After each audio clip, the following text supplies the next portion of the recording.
warahmatullahi wabarakatuh.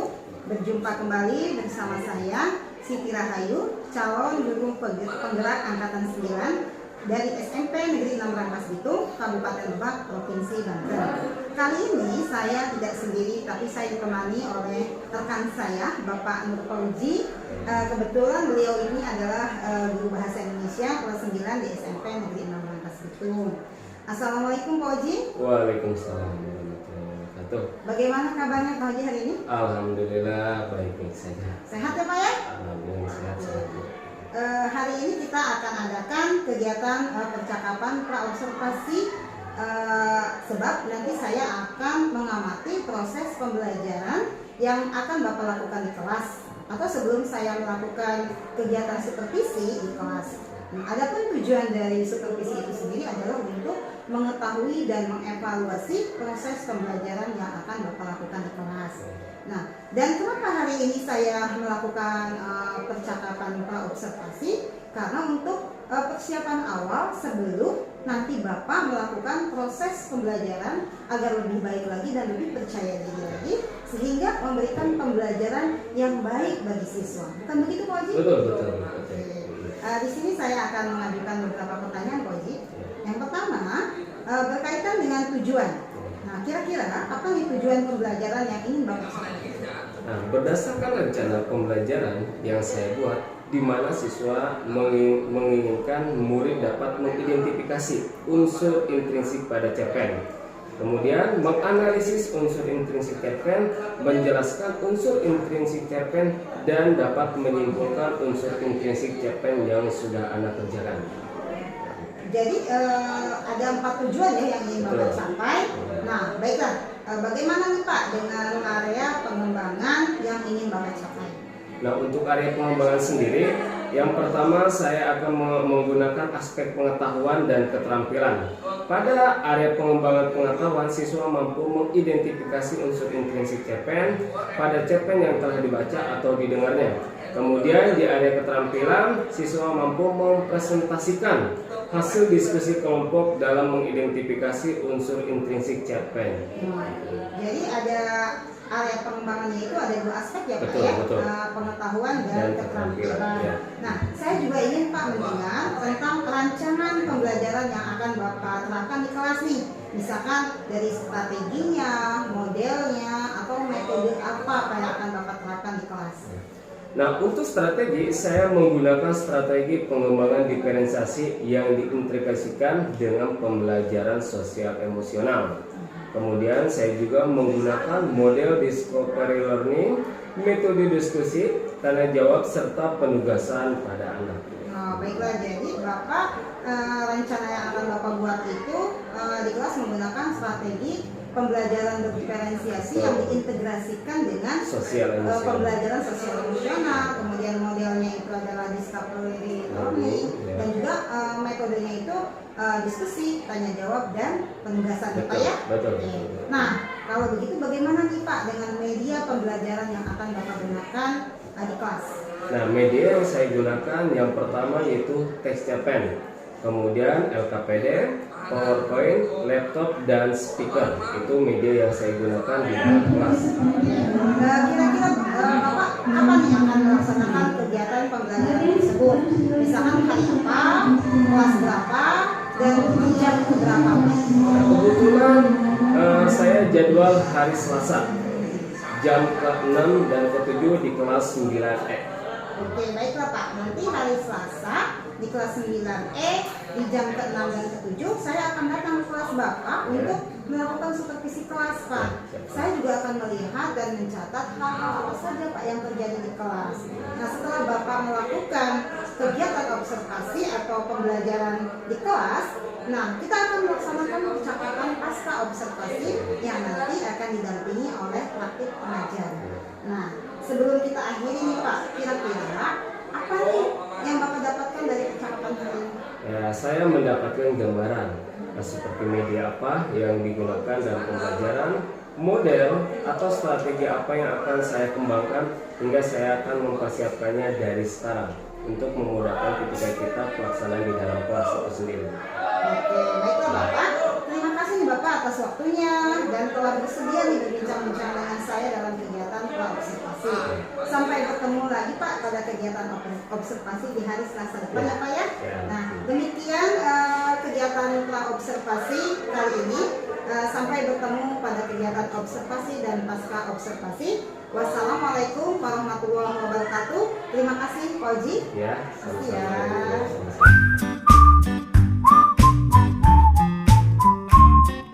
Waalaikumsalam warahmatullahi wabarakatuh. Bagaimana kabarnya semua? Alhamdulillah. Syukur alhamdulillah kalau misalkan kalian dalam keadaan sehat. Nah, tapi sebelum kita belajar, silakan untuk ketua kelas KM untuk memimpin doa terlebih dahulu. Ya. Silakan KM dipimpin doa terlebih dahulu. Siap. Sebelum belajar, mari kita berdoa. Berdoa dalam hati, mulai.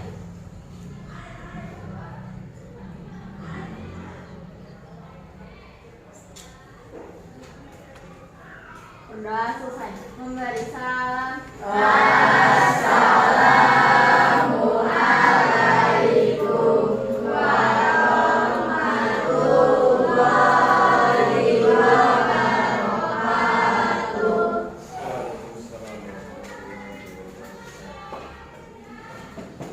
Bapak akan mengabsensi terlebih dahulu ya.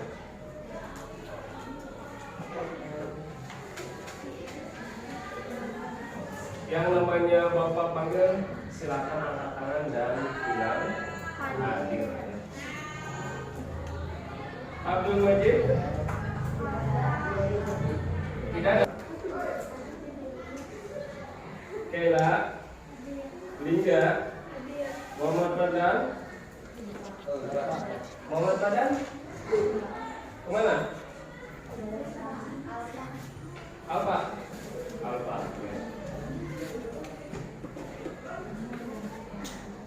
Alfa ya. Oke. Materi-materi yang kemarin kita pelajari Bapak akan tanyakan kembali ya. Oke. Yang pertama, Bapak akan panggil satu persatu, nanti silakan kalian jawab. Oke. Yang pertama, kemarin kita sudah membahas tentang unsur-unsur intrinsik dari sebuah cerpen ya. Jadi unsur intrinsik itu meliputi apa saja? Yang pertama tema.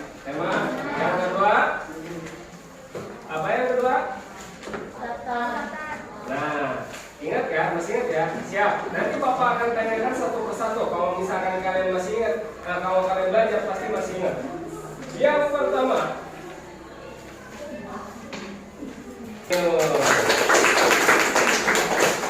yang selanjutnya, ya. Pertama, mengidentifikasi unsur pembangun karya sastra dalam teks cerita pendek yang dibaca atau didengar. Kemudian menganalisis unsur-unsur pembangun karya sastra dengan bukti yang mendukung dari Kalau Bapak tanya kalian kambing, jawabannya bukan. Oke, kalau misalkan kalian Bapak tanya kambing, jawabannya bukan. Oke, apa? Kambing? Bukan. Kambing? Bukan. Ya. Kambing? Bukan. Kambing? Bukan. Oke, ingat ini adalah salah satu konsentrasi kambing. Bukan. Nah, sekarang kita akan putar posisinya. Ya.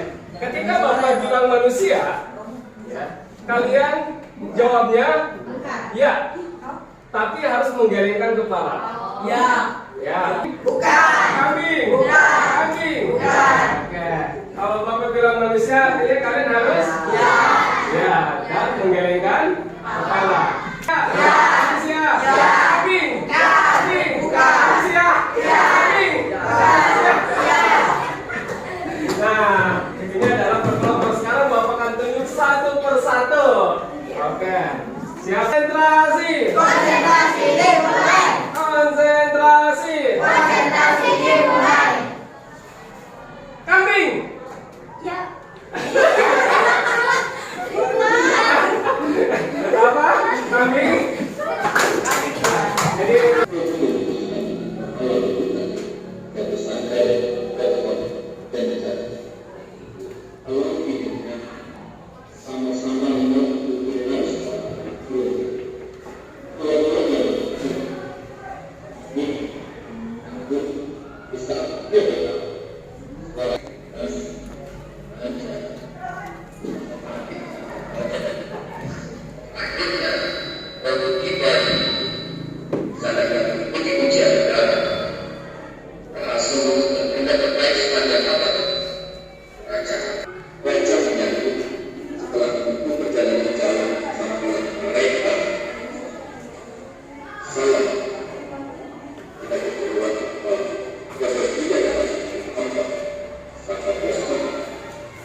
LKPD, yaitu lembar kerja ya. Nanti kalian secara berkelompok diskusikan ya mengenai unsur-unsur intrinsik di dalam pohon pengetahuan itu sendiri. Oke? Yang pertama di sini ada latar, kemudian itu yang pertama latar tempat, yang kedua latar waktu, tokoh, alur atau plot, kemudian yang terakhir adalah sudut pandang. Nah di situ juga nanti kalian buktikan kutipan cerpen itu sendiri ya.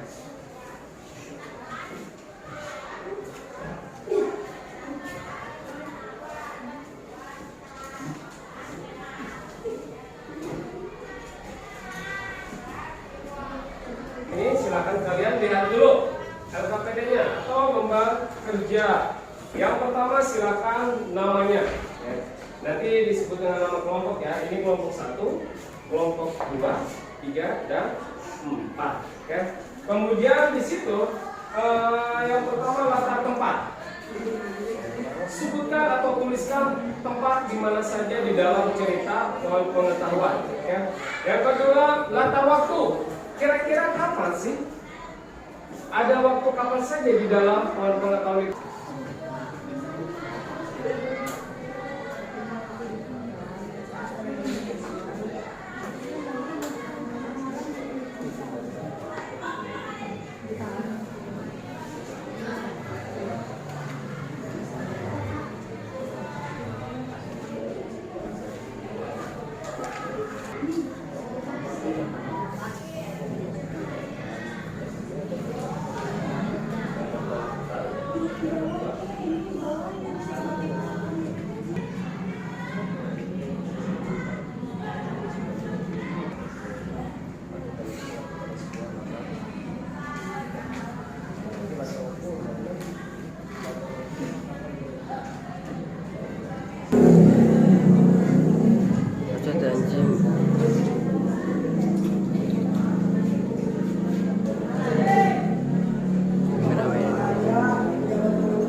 Oke, kalau sudah silakan kalian tempelkan di depan.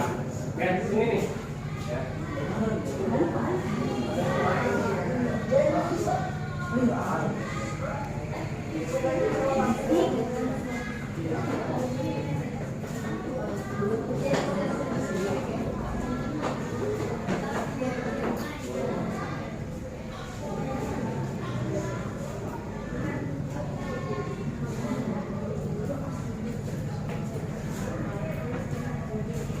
Untuk mempresentasikan yang sudah kalian diskusikan dengan kelompoknya, silakan tentukan. Oke, siapa? Siapa? Iya. Oke, tepuk tangan dulu untuk kelompok kedua ya. Silakan, kelompok kedua untuk mempresentasikan. Perhatikan dulu semua. Ini adalah salah satu hasil dari kelompok kedua. Akan mempresentasikan hasil diskusi. Silakan.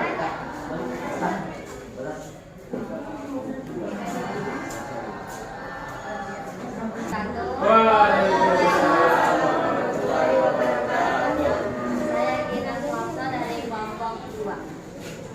Saya akan mempresentasikan hasil kerja kelompok saya.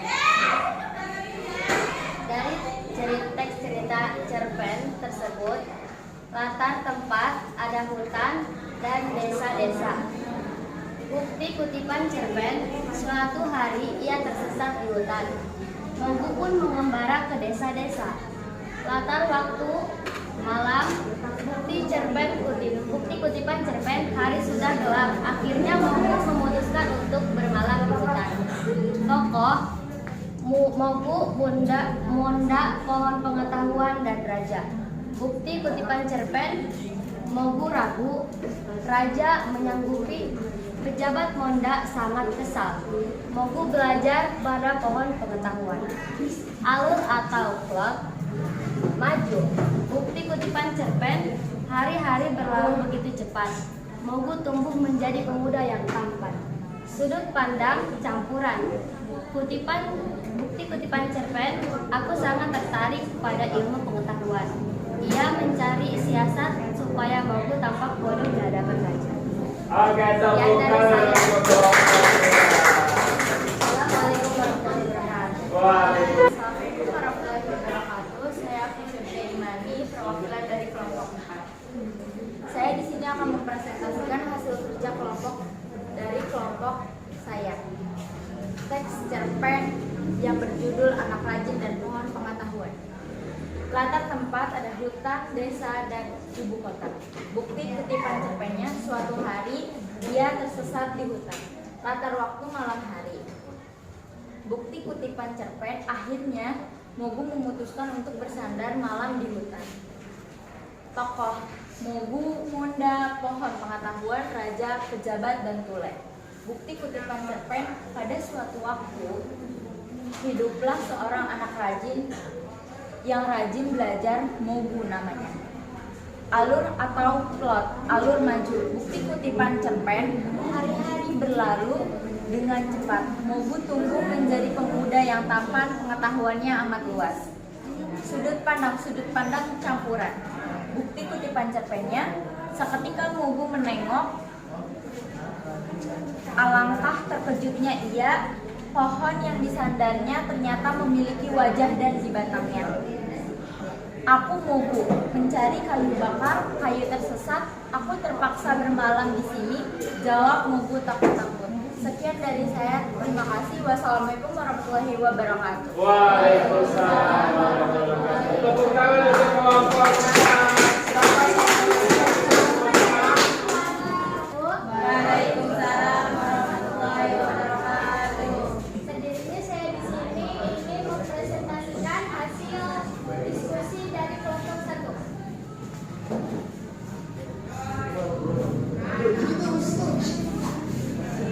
Latar tempat, hutan, kota, dan desa. Bukti kutipan cerpen, suatu hari ia tersesat di hutan. Akhirnya Mogu tiba di ibu kota. Mogu pun mengembara ke desa-desa. Latar waktu malam. Bukti kutipan cerpen.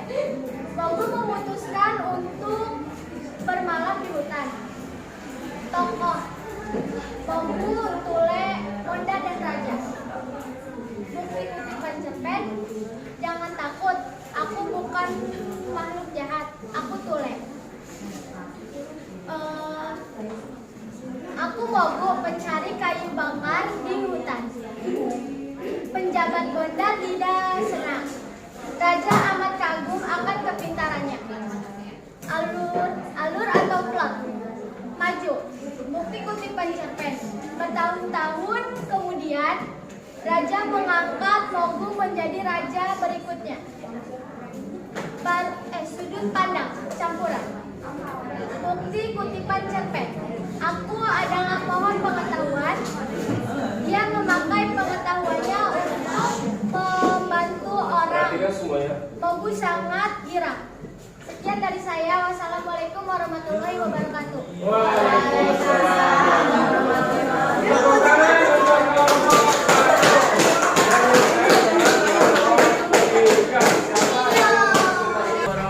wabarakatuh. Saya Rio, saya dari kelompok 3 akan menjelaskan, mempresentasikan anak rajin dan pohon pengetahuan. Latar tempat, hutan desa. Hutan desa, bukti kutipan cerpen, suatu hari ia tersesat di hutan. Latar waktu, malam, bukti kutipan cerpen, Mogu memutuskan untuk bermalam di hutan. Tokoh, Mogu, Raja, dan Monda. Bukti kutipan cerpen, Mogu pun mengembara ke desa-desa. Raja amat kagum akan kepintarannya. Pejabat Monda ini tidak senang Mogu dapat perhatian dari Raja. Alur dan plot, Mogu maju. Bukti kutipan cerpen. Hari-hari berlalu dengan cepat.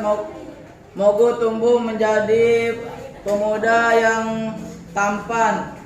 Sudut pandang orang ketiga. Bukti kutipan cerpen yang membuat api menggunakan kaca yang dipantulkan ke sinar matahari. Sekian dari saya. Assalamualaikum warahmatullahi wabarakatuh.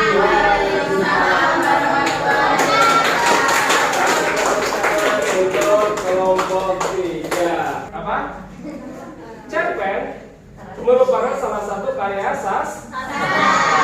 sifat cerpen yaitu fiksi ya. Artinya fiksi itu imajinasi dari sebuah pengarang ya. Kemudian biasanya cerpen juga hanya mengacu pada satu konflik saja ya. Dari orientasi, rangkaian peristiwa, komplikasi, dan resolusi ya. Tidak ada pengembangan konflik yang lainnya.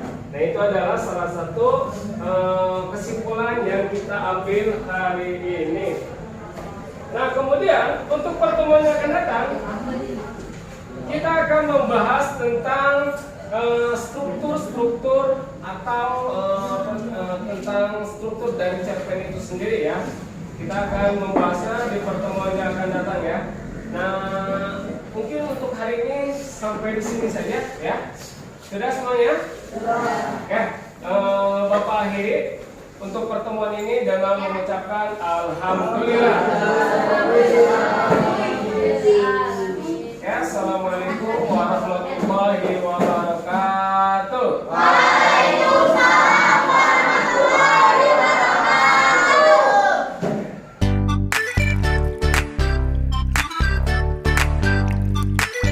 Assalamualaikum warahmatullahi wabarakatuh.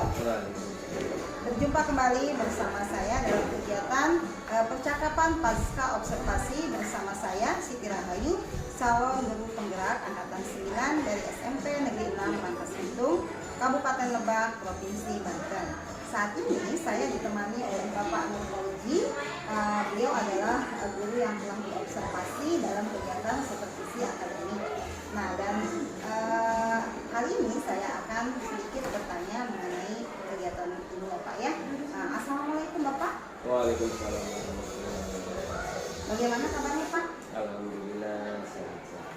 Semoga kita selalu diberikan kesehatan ya Pak ya. Pada kegiatan percakapan pasca observasi ini, saya akan mengajukan beberapa pertanyaan kepada Bapak terkait dengan jalannya proses kegiatan observasi di kelas yang sudah Bapak lakukan, yang bertujuan untuk mengevaluasi sejauh mana pembelajaran yang sudah Bapak lakukan.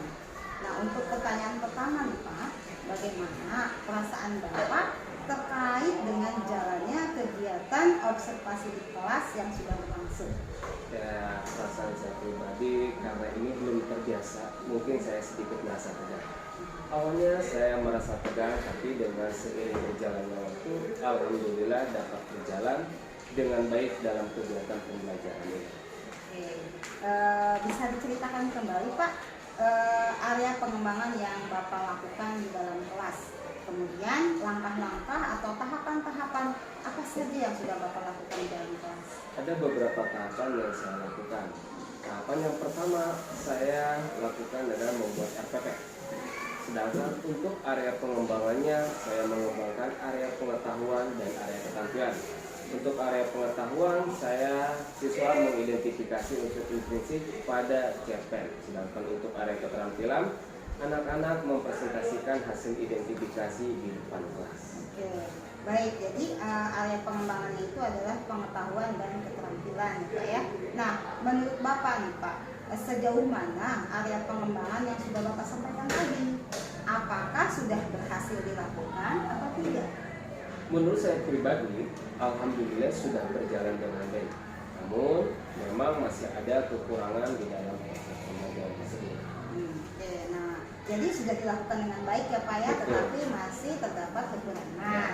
Nah, menurut Bapak nih Pak, apa sih kekurangan atau kendala-kendala yang Bapak hadapi pada saat melakukan proses pembelajaran? Kekurangan atau hambatan yang terjadi tentunya mungkin sering dialami oleh guru yang lainnya, seperti masih adanya beberapa siswa yang tidak terlibat saat berdiskusi. Artinya siswa tersebut kurang aktif di dalam proses pembelajaran atau di dalam diskusi tersebut. Oke, jadi ada beberapa siswa yang tidak terlibat atau kurang aktif, atau bahkan ada beberapa siswa yang hanya mengandalkan temannya saja. Betul. Dan kira-kira mengapa Pak hal itu bisa terjadi? Kenapa sih mereka bisa tidak aktif atau mereka tidak terlibat misalkan? Mungkin dalam pembagian kelompok, saya membagi kelompok terlalu banyak jumlah siswanya. Melihat hal itu, maka saya menggunakan pendekatan yang sesuai dengan minat siswa. Misalnya, saya membagi kelompok berdasarkan gaya belajar, seperti gaya belajar visual, auditoris, kinestetik, sehingga siswa lebih nyaman dalam proses pembelajarannya. Untuk mendapatkan kelompok belajar yang sesuai dengan nilainya, maka saya mengadakan tes diagnostik dalam pengelompokannya. Baik Pak, berarti kan itu rencana ke depannya ya Pak ya? Betul. Pada saat nanti proses pembelajaran ke depan, Bapak akan menyesuaikan kenyamanan mereka dengan gaya belajarnya. Ada yang menggunakan gaya belajar visual, ada yang menggunakan gaya belajar auditoris, atau bahkan yang kinestetik. Nah seperti itu kan ya Pak ya? Betul. Mudah-mudahan nih Pak, apa yang Bapak rencanakan nanti dapat direalisasikan dan mendapatkan proses yang lebih baik dari pembelajaran sebelumnya. Saya tunggu nih Pak cerita-cerita dari Bapak atau pengalaman Bapak, apakah bisa direalisasikan atau tidak. Kemudian nih Pak, kira-kira nih Pak, kapan Bapak akan mengadakan perubahan dengan rencana yang sudah Bapak sampaikan tadi? Mungkin untuk waktu tepatnya belum saya bisa sampaikan, tetapi insya Allah saya akan lakukan secepat mungkin. Oke, baik ya Pak. Bapak terima kasih banyak nih Pak atas jawaban yang sudah Bapak sampaikan. Mudah-mudahan apa yang sudah Bapak rencanakan secepatnya dapat direalisasikan. Baiklah, berikut mungkin ini adalah akhir dari rangkaian kegiatan supervisi, di mana kegiatan ini terdiri dari kegiatan percakapan pra-observasi, observasi kelas, dan percakapan pasca observasi. Dan saya ucapkan terima kasih kepada Bapak Nur Faudi yang mau terlibat dalam kegiatan supervisi akademik ini. Dan saya akhiri kegiatan ini dengan mengucapkan wabillahi taufiq wal hidayah. Wassalamualaikum warahmatullahi wabarakatuh.